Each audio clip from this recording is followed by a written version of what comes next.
Inspire, expire, installe-toi confortablement. Bonjour, bienvenue à cette nouvelle pause inspirante de Mohamed Karim Lahlou, activateur zen et enthousiaste. Je suis très content de partager avec vous cet entretien avec Khadija. Un grand cœur, une vraie quête d'harmonie pour elle, mais aussi pour son entourage, que ce soit son environnement familial ou également avec ses équipes. Je l'ai rencontrée il y a un peu plus de 15 ans. Elle était à l'époque encore dans son officine à Jarrada. Aujourd'hui, elle est pleinement dévouée à Giraflore. C'est un des fleurons marocains d'une entreprise marocaine avec des recettes bien traditionnelles mais mises au goût du jour et qui permettent de donner une image du Maroc moderne, mais aussi avec une volonté d'apporter autant un bien-être physique, mais également un bien-être moral à travers toutes les valeurs qu'elle porte. Alors vous allez voir, vous allez rentrer en plein dans la discussion. Je suis à mes débuts en tant qu'intervieweur, donc la première partie, elle a été zappée, mais j'ai pas voulu changer parce que vous allez voir en rentrant dans cet entretien, vous allez rentrer vraiment au cœur où elle parle de notion d'une valeur qui est très importante pour elle. Je vous laisse à découvrir et vraiment de découvrir comment aujourd'hui on peut allier, concilier nos différents rôles dans la vie. Mais derrière tout ça, on est la même personne. Merci pour votre écoute et merci beaucoup à Khadija Khbej pour cet échange qui a été merveilleux.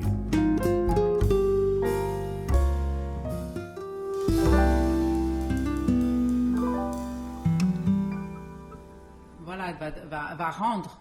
Après, les gens qui n'ont pas de famille, c'est difficile. C'est difficile et qui font des choses qui sont pas très correctes. Bien sûr, on leur en veut, mais des fois, je leur pardonne parce que je dis ils n'ont pas eu cet amour qu'ils doivent rendre, qu'ils doivent donner, pas rendre, mais donner. C'est difficile à expliquer, mais des fois, j'arrive à comprendre certaines personnes qui font des choses pas bien, qui font des choses qui font du mal aux gens et tout, parce qu'ils n'ont pas eu cet amour. Donc la famille, c'est important, parce qu'au départ, qu'est-ce qui donne de l'amour? C'est la famille. Dans 99,9% des cas. Bon, bien sûr, il y a des familles où il n'y a pas ça, mais souvent, c'est les familles qui apprennent l'amour, qui apprennent la tendresse, qui apprennent prendre soin de son prochain. C'est vrai, c'est le premier lieu. Parce que j'ai beaucoup aimé, tout à l'heure, même elle t'appelait Khadouj, c'est-à-dire qu'un surnom. Et pour autant, il y avait un véritable respect. Il y avait une proximité. Dans cette proximité, il y avait du respect. Parce que souvent, dans le management des entreprises, on dit qu'il faut garder une distance avec les personnes. Et en fait, je pense que non, il y a une complicité à créer, mais en même temps, bien sûr, chacun reste à sa place. C'est une forme de respect parce que on est là dans un cadre qui n'est pas forcément. Même dans le cadre familial, c'est pas parce qu'on est proche de nos enfants que pour autant on doit s'incruster dans leur vie ou de leur manquer de respect. Bien sûr. Oui, j'aime bien cette notion de mettre pas des barrières, non, mais des limites à ne pas dépasser. Par exemple, dans ma vie professionnelle, je suis très proche de tous mes collaborateurs, très très proche même, mais il y a, comme tu dis, un respect, il y a une petite ligne à ne pas franchir, bien sûr, c'est normal, mais avec toute l'affection que j'ai pour eux, c'est-à-dire qu'ils ont pour moi, vraiment. Mais je pense que c'est marrant parce que cette notion de distance, c'est aussi, alors il y a le respect derrière, mais ça crée une sacralité dans la relation. Oui. En même temps, c'est-à-dire que on peut être très proche, mais parce qu'il y a encore le respect, ça reste une relation sacrée. On ne dépasse pas certaines limites, on ne va pas se permettre une forme d'indécence, parce qu'il y a cette distance. Et donc, la relation devient sacrée. Le regard de l'un vis-à-vis de l'autre, quand je dis sacré, c'est vraiment dans la notion il y a la vie derrière. On voit la vie en la personne, on ne voit pas juste quelqu'un qui bosse avec soi et qu'on peut remplacer par une autre, quoi. C'est marrant parce que c'est une question à laquelle j'ai pas mal pensé, vraiment. Parce que dans ma vie professionnelle, je suis tellement proche et tellement à l'écoute. Et je me dis, tout le monde n'est pas comme ça. Donc, quel est c'est quoi qui marche? Dans quel cas ça marche? Maintenant, il n'y a pas de cas où ça marche. C'est chacun, il le fait comme il le sent. Mais il y a des gens, il y a des patrons qui sont très loin de leurs employés, très très loin. Mais ça marche aussi. Je ne sais pas. Voilà. C'est une question que je me pose moi-même. Mais moi, dans ma très petite entreprise, nous sommes une dizaine de personnes, moi je trouve que comme ça fonctionne. Et que je ne pourrais pas faire autrement. Voilà. Je pense que le lien humain, c'est pas lié au nombre de personnes. Comme exemple, comme ça, hein, et de manager marocain, Cheikh Helhlou de Cooper Pharma, alors ça reste dans le domaine d'un pharma, mais c'est quelqu'un qui est très proche de vraiment de toutes ses équipes, et c'est génial de pouvoir voir, et ben après autant d'années, au moins d'avoir ce regard-là. Est-ce qu'il les connaît? Est-ce qu'il travaille avec eux? Non, mais il a un regard humain vis-à-vis d'eux, et je trouve ça très très intéressant. C'est pas une question de taille, je pense, c'est vraiment une question de principe. Quelle valeur on met au service de ce qu'on accomplit, ce qu'on réalise. Ben, eux aussi, ils ont une famille très, très proche et très... Effectivement. Voilà. Mais c'est marrant, j'avais jamais vu ça de cette manière. Est-ce que on est prédisposé parce que on est dans une famille, aimante, et on a reçu cette... On a eu cette chance. Ouais, vraiment. Vraiment, nous, on a eu, enfin moi personnellement, j'ai eu la chance d'avoir une famille aimante, présente et grande, et que j'ai toujours d'ailleurs, j'ai perdu mes parents, mais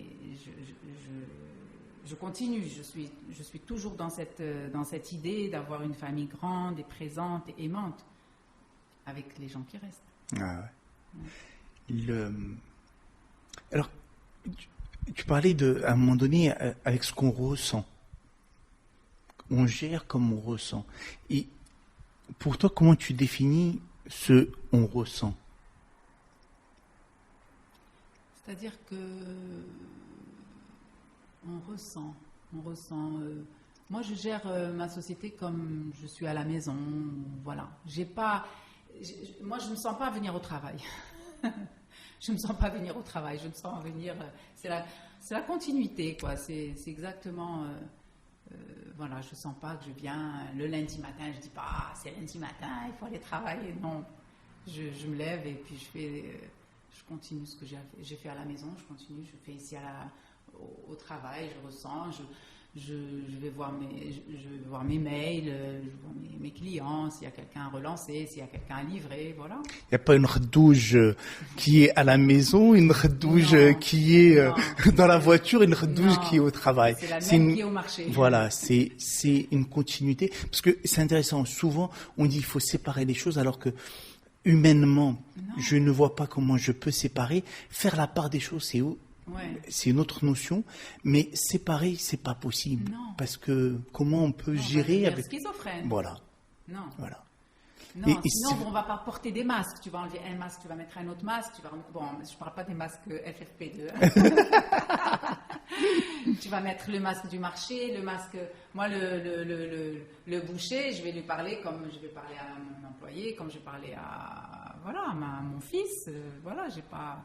Bien sûr, c'est pas la même chose, mais c'est-à-dire, comme vous dites, le regard, il est là, il est bienveillant, il est gentil, il est correct, il est respectueux. Voilà, c'est la même chose que je vais pas. Si je parle au gardien de voiture, ou si je parle, je ne change pas de masque. Ça, c'est une notion qui est importante. Alors vraiment, je vais prendre le temps de partager parce que effectivement, ça nous amène à penser qu'il y aurait un modèle où on peut être séparé ou séparer les choses, alors que humainement, c'est pas possible. Et effectivement, c'est devenir schizophrène. C'est vraiment créer les prémices d'un mal-être intérieur. Oui, je pense que oui. J'y avais jamais pensé. Voilà, c'est l'occasion. Voilà. Ouais, voilà. Alors peut-être que les gens qui se sentent mal, c'est les gens qui changent de masque. Hein, ils sont obligés à chaque fois de Ouais. s'adapter à un environnement Ouais. et c'est un stress. C'est un Ouais. stress à chaque Ouais, fois ouais, de ouais. devoir s'adapter Ouais. à un environnement, quel qu'il soit, hein, même familial. Ouais, ouais, Si ouais, on bien est sûr. obligé de mettre un masque. Ouais. Ouais. Et c'est bien parce que ça montre aussi que dans ta manière d'être et dans ta manière de gérer, dans cette continuité, il y a une fluidité. Alors, je reviens là-dessus parce que tout à l'heure, tu me disais, moi, je ne cherche pas à vendre ou à chercher de la clientèle. Je réponds à une demande, à un besoin. Ouais. Et pour moi, ça, c'est intéressant parce que c'est comme un modèle de développement économique. Et au lieu de créer du besoin chez les autres, non, on est à l'écoute de ce qui se passe. Comment ça fonctionne pour toi? Alors, je vais maintenant rentrer dans les critiques de ma gestion de ma société. Mais bon, c'est vrai que en général, on a toujours eu cette chance que les gens nous ont demandé. C'est comme ça que Giraflore est né. C'est-à-dire, j'ai eu une demande. Un jour, j'ai eu un appel d'offres de la Royal Air Maroc qui me demande des cadeaux de première classe. Bon, moi, je ne savais rien faire. Mais j'ai répondu de façon scolaire à cet appel d'offres et je l'ai eu. Et donc, j'ai continué de façon toujours scolaire. Et puis, au fur et à mesure, les gens viennent, ils demandent. Et c'est comme ça que Giraflore a été créé. C'est par des demandes. Et on a continué comme ça. Mais c'est un modèle qui fonctionnait bien avant le Covid, c'est vrai. Mais avec le Covid, j'ai eu des très, très gros problèmes d'argent, quoi. Ouais. Parce que mes principaux clients, c'était les aéroports, les avions, les hôtels. Voilà, c'est eux qui étaient à la demande de ce genre de produits, de bien-être, de les spas. Les spas ont fermé un moment. Donc, cette notion économique, c'est vrai que c'est très intéressant et c'est très relaxant parce qu'on n'est pas tout le temps en quête Mais peut-être ça demande quand même aussi un autre travail que d'attendre. Mais est-ce que ce confinement, ce qui s'est passé, t'a amené à... Est-ce qu'il y a d'autres demandes ou d'autres besoins qui se sont révélés? Est-ce que tu as adapté Ah oui, bien sûr, avec le confinement, on a vraiment beaucoup adapté nos fabrications, c'est-à-dire... déjà, on faisait des gels hydroalcooliques pour les aéroports parce que déjà, les aéroports, depuis 5-6 ans, ils demandaient des gels hydroalcooliques. Donc, on les a fait et les nôtres étaient enrichis en huile essentielle. Donc, disons que j'avais un petit plus par rapport à un gel hydroalcoolique classique. Donc, ça nous a aidé un petit peu à traverser la crise. Mais bon, on a réfléchi à beaucoup de choses et on a commencé à aller chercher un peu les clients quand même.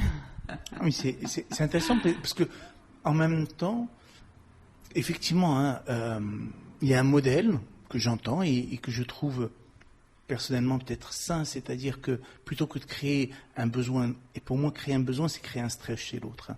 Donc là, c'est un vrai besoin, il y a quelque chose qui est vivant.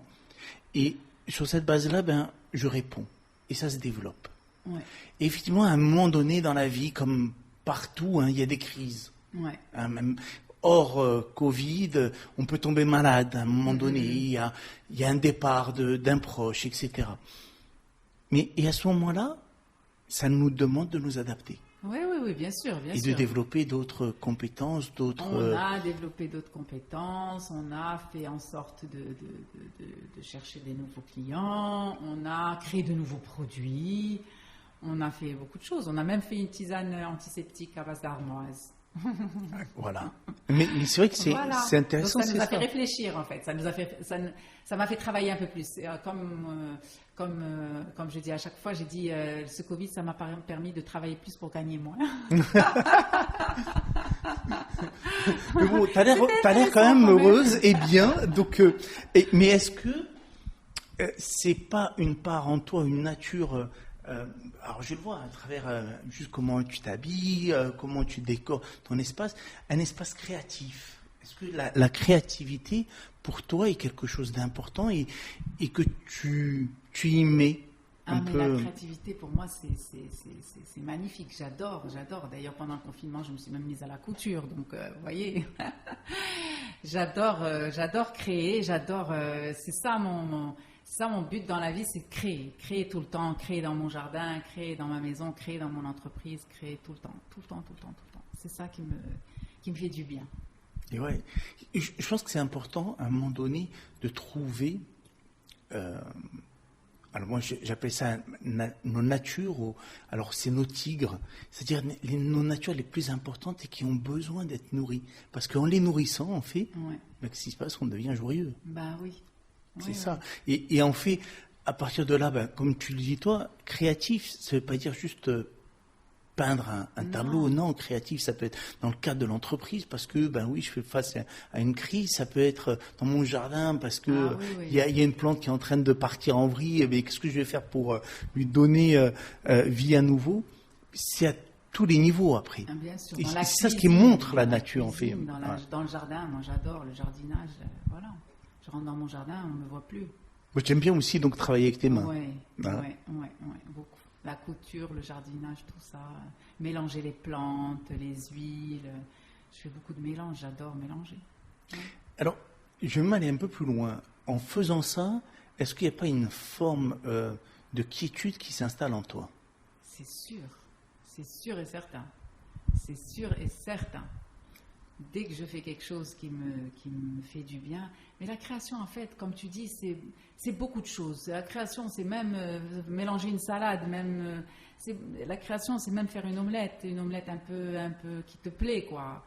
La création, c'est même la façon dont tu t'habilles le matin. C'est créer ton habit. C'est beaucoup de choses. Donc, Mais et en plus, ce que tu as dit, que j'ai noté, c'est le fait d'utiliser tes mains. Ah oui, mes mains, c'est et en fait, pourquoi je te partage ça? Parce que la quiétude ne veut pas dire uniquement méditation. Alors, non.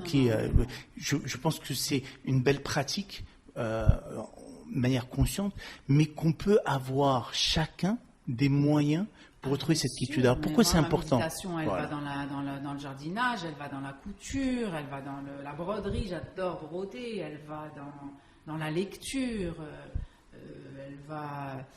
j'écoute des podcasts qui m'intéressent et qui me font beaucoup de bien. Et voilà, c'est ma méditation, quoi.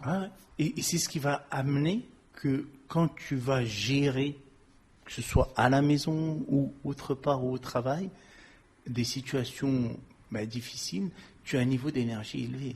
Tu as une capacité de pouvoir le faire. Situations difficiles. Les situations, elles sont toujours là, mais je les gère comme une situation facile. Voilà. Ça n'existe pas une situation difficile. Une situation difficile, c'est une situation. Qu'elle soit difficile ou facile, c'est une situation. On va la gérer. Parce que même une situation facile, il faut savoir comment faire. Et bien une situation difficile aussi. Voilà, donc on va pas... j'ai adoré, il faut que je l'achète, j'ai vu un podcast où l'intervenant, il présentait son livre, et son livre, c'est juste une merveille. Il s'appelle comment? Il s'appelle « Foutez-vous la paix ». Voilà, c'est une merveille. J'ai écouté son podcast et vraiment il m'a inspiré. Ça veut dire que déjà je suis un petit peu comme ça, j'ai cette nature de me foutre la paix. J'ai cette nature de voir des situations et de dire « Ah, qu'est-ce qui se passe? Bon, on va essayer de trouver une solution. » En général, la solution, à part des catastrophes, je ne parle pas moi des catastrophes, moi je parle des bobos de tous les jours. Je ne parle pas de quelque chose de grave. Mais tout le monde a des bobos de tous les jours, on en a tout le temps. Et c'est cela qui pose le plus de problèmes, voilà, parce que c'est des petits bobos, mais qui s'additionnent et qui créent un véritable stress. Et là, ce que tu partageais, c'est le fait qu'à un moment donné, parce que je vais prendre soin de moi et donc avoir des activités qui vont créer une certaine quiétude, je peux les gérer différemment. Exactement. Et comme tu as dit, sans les labelliser bien ou pas bien, juste je vais mieux gérer ma vie parce qu'il y a une quiétude en moi. Voilà, on va gérer les situations, qu'elles soient compliquées, moins compliquées, plus compliquées, de la même façon. Parce que ça ne changera rien. Si je me stresse, ça n'a rien changé. Bien sûr, il a fallu que j'arrive à mon âge, 59 ans, pour arriver à penser ça, c'est sûr qu'à 30 ans, j'étais stressée à toutes les minutes. Toutes les minutes et toutes les situations étaient stressantes pour moi. Maintenant, j'essaie d'inculquer ça à mes enfants, déjà de leur faire gagner du temps, parce que nos parents aussi, ils étaient comme nous. Ils n'ont pas eu... Ils avaient une certaine quiétude, mais je pense que les parents de nos parents, c'est eux qui étaient vraiment paisibles. Mais nos parents... Il y a une accélération en fait. Ils étaient entre deux mondes. Ouais, c'est ça. Et nous, on a subi ce passage-là aussi. Et mes parents, par exemple, ils ont eu beaucoup de stress dans leur vie, mais ils ne savaient pas. Il n'y avait pas toute cette notion de bien-être. Ça dépend des familles, mais tous les gens qui étaient entre deux mondes, entre faire l'éducation des enfants, voilà, c'était compliqué pour eux. Donc... ma mère jusqu'à la fin, jusqu'à ce que moi je me rende compte qu'il y avait une autre façon de voir et que j'essayais de lui inculquer, mais elle avait déjà 70 ans avant de même réflexion, donc c'était difficile pour elle, mais à la fin j'ai essayé quand même de la relaxer, de lui faire du bien et tout. Mais aujourd'hui on a des outils. On a des outils et on écoute des gens, des philosophes, des grands chercheurs dans ces domaines qui nous donnent ces outils. Donc il faut les utiliser. C'est comme celui qui a écrit le livre Foutez-vous la paix. Moi je vais l'acheter, je vais le lire et je vais me foutre la paix encore plus que maintenant. C'est intéressant. Alors qu'est-ce qui t'a amené? Tu dis, ok, à 30 ans, moi j'étais une stressée de la vie et aujourd'hui, tu as mûri, mais qu'est-ce qui t'a aidé à mûrir en fait? Ce qui m'a aidé, c'est une seule chose, c'est ma curiosité. Ouais, c'est que ça. Parce que là où il y a quelque chose à voir ou à faire ou à écouter ou à lire, j'y vais. Et de nos jours, il y a beaucoup de gens qui se mettent dans le bien-être. Et bien sûr, il y a à boire et à manger. Il ne faut pas écouter tout le monde, mais c'est pas grave. On écoute tout le monde et on fait le tri. Vous voyez ? On écoute tout le monde, on fait le tri. Après, on a des gens qu'on adore parce que, moi, maintenant, celui que j'écoute tout le temps et je ne me lasse jamais de l'écouter, c'est Eckhart Tolle. Pour moi, c'est un prophète. Que Dieu me pardonne si je fais des choses blasphématoires. Mais pour moi, Eckhart Tolle, il est juste magnifique. Il dit des choses fantastiques et lui aussi, il se fout la paix grave. Oui. Et j'adore ce qu'il dit. Tout ce qu'il dit, j'adore. Donc il y a lui, il y a beaucoup de gens, je parle de lui parce que c'est son nom qui me vient, mais sinon...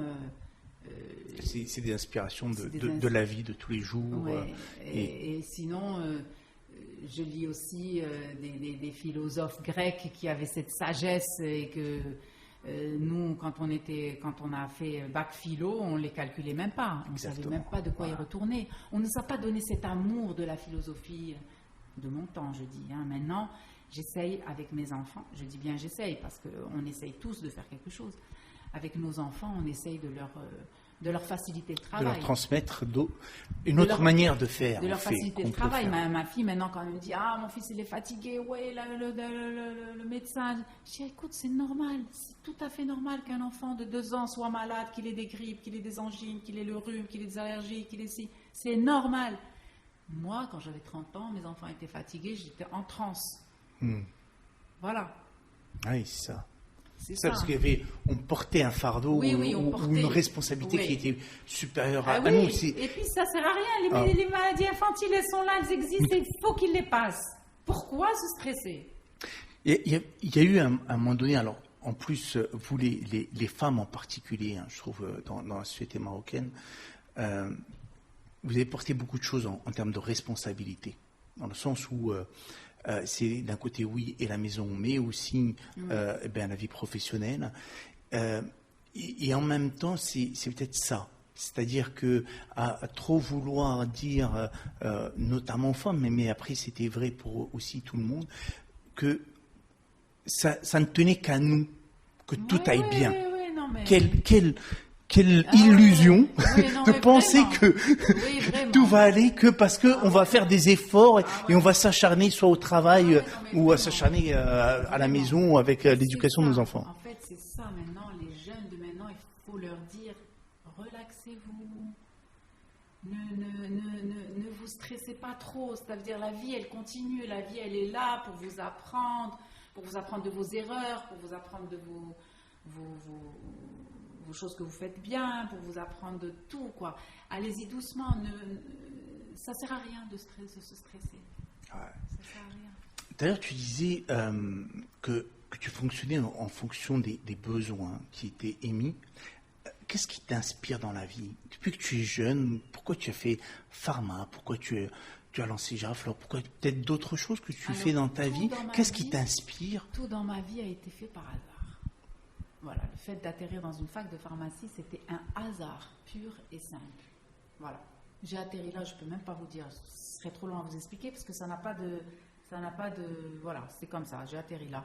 Mais c'est vrai que, j'ai atterri là, mais c'est vrai que les plantes m'ont toujours intéressée parce que dans ma famille, on a toujours soigné un mal de ventre avec du cumin, on a tout avec zatar, avec d'origan, enfin des choses comme ça. Donc ça me parle, ces façons de soigner. Ça me parle. Ces façons de prendre soin, ces façons de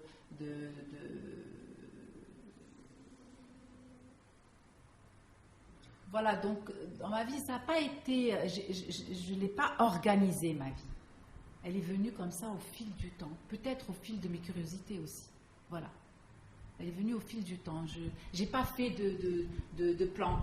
Je n'ai pas fait de plan de carrière. Super, c'est ton inspiration et la curiosité. De plan de carrière, je n'ai pas fait. Quand je lance un nouveau produit, on me dit, est-ce que tu as fait... je ne sais même pas comment ça s'appelle. Une étude de marché. Je dis, c'est quoi une étude de marché? Je dis, il faut voir, est-ce que les gens en ont besoin, n'ont pas besoin? Je dis, ouais, moi j'en ai besoin, donc sûrement les autres en ont besoin, voilà. Ah ouais. Donc j'ai pas de plan de carrière, j'ai jamais eu de plan de carrière, c'est-à-dire tout avance au fur et à mesure du temps, de la vie, peut-être de la vie familiale. Mais c'est intéressant parce que tu as dit, ma curiosité m'a guidé. Toujours. Mais tu es curieuse de quoi? De tout. Mais de quoi? Vas-y. De ce qui se passe dans Est-ce que tu es curieuse du foot et de ce que font les Marocains à la CAN? Dimanche, on va voir le match marocain. Alors oui, tu es curieuse aussi de ça. Maroc-Égypte, on va le voir quand même. Bon, les Algériens ne sont pas très contents maintenant, mais ils vont se calmer. Bon, on aime bien les Algériens, on ne peut pas dire, c'est nos voisins, voilà quoi. Il faut moi, j'aimerais bien qu'on ait la khatarhom, les Algériens, parce que c'est nos voisins, il faut qu'ils connaissent la khatarhom pour que nous aussi on soit bien. C'est pas bien de faire cette animosité avec les Algériens. Est-ce que tu es curieuse de la vie, en fait, si on le définissait comme ça, curieuse de la vie, du vivant? Du vivant, de tout ce qui se passe autour de nous, de toutes les philosophies, de tout ce que pensent les gens. Je suis curieuse même, par exemple, quand je vois quelqu'un aux infos, par exemple. Je passe devant une télé, moi je ne regarde pas la télé, mais je passe devant une télé, je vois quelqu'un qui a fait du mal à sa femme, ou là, qui a tué sa femme, ou des choses comme ça. Je me dis, mais c'était quoi la vie de ce gars, le pauvre? C'est-à-dire que, bien sûr, c'est catastrophique, je n'ai pas envie de lui pardonner, mais c'était quoi la vie de ce gars avant de faire cette chose-là? C'est-à-dire, et c'est là où on parle de prévention. Et c'est là où on parle de prévention. Et c'était quoi la vie de ce gars, le pauvre chéri, c'est quoi? Il a vécu quoi pour en arriver là? Et c'est là où on dit, il faut prendre soin des gens, des enfants, les éduquer, leur donner les bonnes éducations, leur donner les bonnes valeurs, pour qu'ils ne fassent pas ces choses catastrophiques quand ils sont adultes ou même moins adultes. C'est vraiment parce que tu dis quelque chose qui m'interpelle d'une certaine manière et je résumerai comme ça. Tu es curieuse de la vie pour permettre à créer une harmonie. Ouais. Parce que c'est marrant, on parle de l'histoire de foot, mais toi, qu'est-ce que tu vas venir? Tu as commencé à parler de l'Algérie, qui ont perdu, ok, mais en même temps, mais tiens, il y a une animosité en ce moment entre les Algériens et les Marocains. Non, il faudrait qu'on recrée cette harmonie, on y a le droit. Pour toi, c'est un droit à l'harmonie, à vivre en harmonie, en paix, c'est un droit. Oui. J'ai l'impression que... Parce que ce matin aussi, encore vous allez dire que j'écoute tout le temps la télé, mais ce matin je suis passée devant et j'écoutais, ils disaient, ils vont remettre les langues, en France, les langues des régions. Il y a, je ne sais pas, 71 langues en France. Jamais je n'ai pas pensé qu'il y avait 71 langues en France. Et j'ai pensé comme ça, toute seule dans ma tête, je me suis dit, s'il n'y avait qu'une seule langue dans le monde, Dans le monde, s'il n'y avait qu'une seule langue, bien sûr, alors on va dire, ah non, c'est quoi cet analphabète qui dit une seule langue, chacun a sa culture, chacun a son racine, chacun a ses trucs. C'est pas grave, on peut avoir une seule langue, avoir ses racines, avoir sa culture, avoir son alimentation et adapter. Mais ça, je dis des choses, des bêtises, Oui. mais c'est juste, ça m'a effleuré. Parce qu'en fait, j'ai l'impression que c'est ça qui, malheureusement, peut-être j'ai tort, plusieurs religions, plusieurs langues et tout, ça divise les humains. Les humains ne sont pas assez mûrs pour comprendre qu'on peut avoir plusieurs langues et plusieurs religions. Et ça me rend triste. J'aurais voulu qu'on ait tous la même religion et la même langue. Comme ça, déjà, on va enlever ce problème. Pourquoi? Pour recréer cette harmonie. Voilà, pour recréer cette harmonie. Ah ouais. Et les religions, moi je suis pour toutes les religions, moi je respecte toutes les religions. Mais je suis un cas particulier, enfin on est pour beaucoup de cas particuliers. Mais les religions qui divisent, c'est triste. Ouais. Voilà. Mais c'est intéressant. Et c'est intéressant, alors, regarde, tu prends des décisions, et tu le disais tout à l'heure, c'est l'alignement est une de tes valeurs importantes. Donc tu prends la décision d'arrêter la pharmacie, de te consacrer à Giraflore. Mais dans tout ça, avec cette idée de vouloir créer de l'harmonie. Et vraiment, alors, perso, hein, on est juste à côté, quand même, dans un boulevard qui est très circulant, on rentre, on sent cette harmonie, on sent, alors dans le visage, alors moi je suis très curieux de ça aussi, là où je vais, c'est que j'ai vu le visage des personnes qui m'ont accueilli, les visages des personnes qui travaillaient. Et effectivement, il y a un calme, ça ne veut pas dire qu'ils font rien. Non, ils travaillent.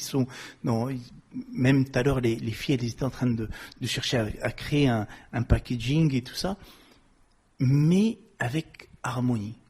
Et je pense que, voilà, je voudrais presque conclure là-dessus, mais te dire, mais tiens, c'est marrant, c'est ce qui est fondamental chez toi, c'est ce qui te guide en fait, inconsciemment ou consciemment, que ta vie, elle a été parsemée de sûrement d'événements, de changements de direction, mais toujours avec ce point commun peut-être, de l'harmonie. Oui, c'est vrai. Maintenant que tu le dis, oui, vraiment, j'aime mettre l'harmonie dans ma vie. J'aime les rondeurs, j'aime la douceur, et j'ai cette chance d'avoir tout ça autour de moi, c'est-à-dire je circule avec ça. Est-ce que c'est là? Est-ce que c'est là ou est-ce que tu as créé ça au fur et à mesure? Oui, mais j'ai eu cette chance de le créer aussi. Voilà, j'ai eu cette chance de le créer. Parce qu'on ne crée pas de n'importe quoi. C'est mes valeurs familiales, mes valeurs amicales que j'ai reçues, qui m'ont permis de... Et c'est tous tes efforts, parce que tu aurais pu rester là, Khadija, il y a 30 ans, qui avait 30 ans et qui stressait, et qui nervait pour tout, et qui aurait pu rester là-dedans. Mais tu as fait des efforts pour aller, quand on va lire, quand on va aller s'ouvrir à d'autres. La curiosité, en fait, c'est jamais un effort. La curiosité, c'est toujours un plaisir. C'est de l'énergie, alors, de l'attention qu'on y met, on va le dire comme ça. C'est dans ce sens-là. Ma curiosité d'aller à une conférence sur les abeilles de Marrakech il y a un mois, c'était magnifique. Ce que je veux te dire, ça vient pas comme ça. Ah, ça y est, je vais être zen et je vais être bien. Non. Voilà. Non, mais c'est juste pour le dire aussi aux gens qui vont nous écouter, c'est un cheminement. C'est un cheminement, mais et tout le monde peut le faire. On peut raccourcir ce temps pour les jeunes de maintenant. Ah oui, allez-y. Voilà. Mais c'est vrai, hein, mais quand je vois... Foutez-vous la paix, quoi. C'est très important. Mettez-vous dans un environnement qui vous permette de réfléchir et de ne pas vous énerver. Voilà. De réfléchir de façon concrète, de façon sereine. Ça ne sert à rien de s'énerver. Ouais.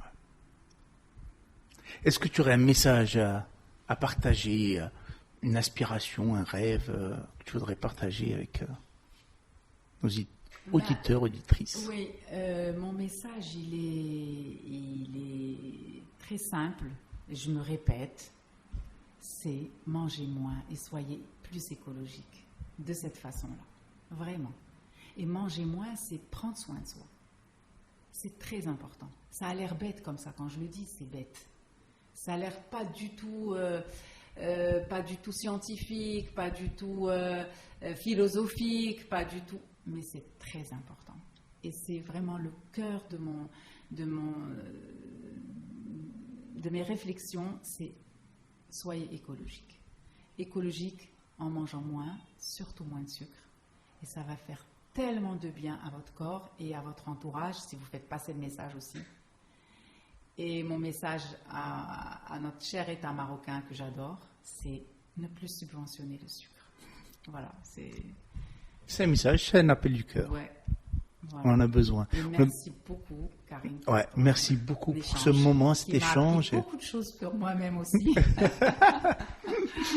Merci cet beaucoup. Échange non préparé. Et voilà, c'est ça aussi, c'est dans le fait de créer un espace, on va dire, intime et de simplicité. Et ben de là, on peut se dévoiler l'un et l'autre et aller vers la profondeur. Merci beaucoup. Merci pour ton écoute et au plaisir de te retrouver pour une prochaine pause inspirante. Reste inspiré et connecté, le monde va aussi évoluer grâce à toi.